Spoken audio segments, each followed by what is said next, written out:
என்ன கதை கேட்க வந்துட்டீங்களா? நானும் கதை சொல்ல வந்துட்டேன். இதயம் அறிந்த ரகசியம் அத்தியாயம் 9. 2வது வாய்ப்பு. மலையிலேயே ஓடுற மனசு. ஆட்டோ வேகமாக போயிட்டு இருந்துச்சு. மலை கண்ணாடியில் அடித்து வலிந்துச்சு. மீரா கையும் நடுங்கிச்சு. இத்தனை நேரம் நான் பயந்தது உண்மை இல்லைன்னு தெரிஞ்சப்போ நான் ஏன் இன்னும் தள்ளி நின்னேன்? அவள் மனசு தன்னைத்தானே கேள்வி கேட்டுச்சு. அந்த கடற்கரையோரமாக ஒரே இடம்தான், ஆனால் 2 வழிகள். அரவிந்த் கடல் அலைகளை பார்த்துட்டு இருந்தான். அதே இடம், எபிசோட் 1 நின்ன அதே இடம். ஆனால் அப்போ எதிர்பார்ப்பு, இப்போ குற்ற உணர்வு. மன்னிப்பு கிடைக்காதுன்னு நான் நம்பிட்டேன். மீரா ஆட்டோலேருந்து இறங்கினான். அவன் தெரிஞ்சான். அவனே தான். அதே போஸ்டர், அதே சைலன்ஸ். அவள் ஓடலை, மெதுவாக நடந்தா. ஒவ்வொரு அடியும் அவளுக்கு ஒரு முடிவை சொல்லிச்சு. அரவிந்த். அவன் திரும்பலை. அந்த குரல் கனவா இல்லை உண்மையா அப்படின்னு அவனுக்கு தெரியலை. மீண்டும் அரவிந்த். இந்த முறை அவன் திரும்பினான். மீரா. மலையில் நனைந்த முகம், கண்ணீரோடு கலந்த ஒரு தீர்மானம். அரவிந்த் எதுவுமே பேசலை. அவன் கண்ணில் ஒரே கேள்வி, ஏன் வந்த? மீரா. நான் தப்பாக நினச்சேன். உங்களை பற்றி இல்லை, என் அக்காவை பற்றி, என் பயத்தை பற்றி. அவள் குரல் உடஞ்சிச்சு.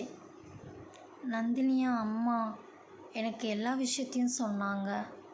அவள் கடைசியாக உங்களை எப்படி நினச்சாங்கன்னு. அரவிந்த் கண் நனைஞ்சிச்சு. அதை நீங்கள் கேட்க வேண்டாம். நான் அதை சுமந்துட்டே வாழ முடிவு பண்ணிட்டேன். மீரா ஒரு படி முன்னால் வந்தாள். நீங்கள் உங்களை தண்டித்தது போதும். என் அக்கா உங்களுக்கு மன்னிப்பு கொடுத்திருந்தா நான் யார் உங்களை தண்டிக்க? அந்த வார்த்தை அவனை உடைச்சிது. காற்று பலமாக வீசியது. மழையும் நின்றுச்சு. அவன் கையருகில் வைத்தா. இந்த முறை அவன் விலகலை. அரவிந்த். நான் உங்களை இழக்க பயந்தேன், அதனால தான் தள்ளி நின்னேன் மீரா. மீரா சொன்னான். நானும். ஆனால் இப்போ தெரிஞ்சுது, காதலுக்கு பயம் இல்லை, துணிவு தான் முக்கியம். அவன் மெதுவாக அவளை அணைச்சான்.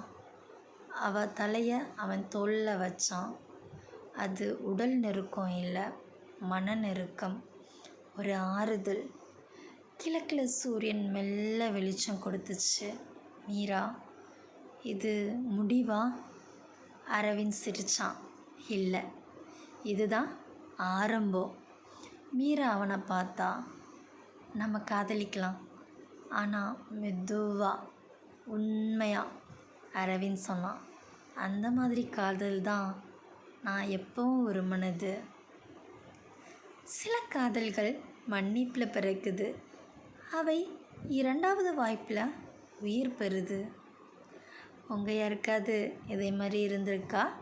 கமெண்டில் சொல்லுங்கள். இந்த கதை பிடிச்சிருந்தால் லைக் பண்ணுங்கள். நம்ம சேனலை சப்ஸ்கிரைப் பண்ணிக்கோங்க. தேங்க்யூ.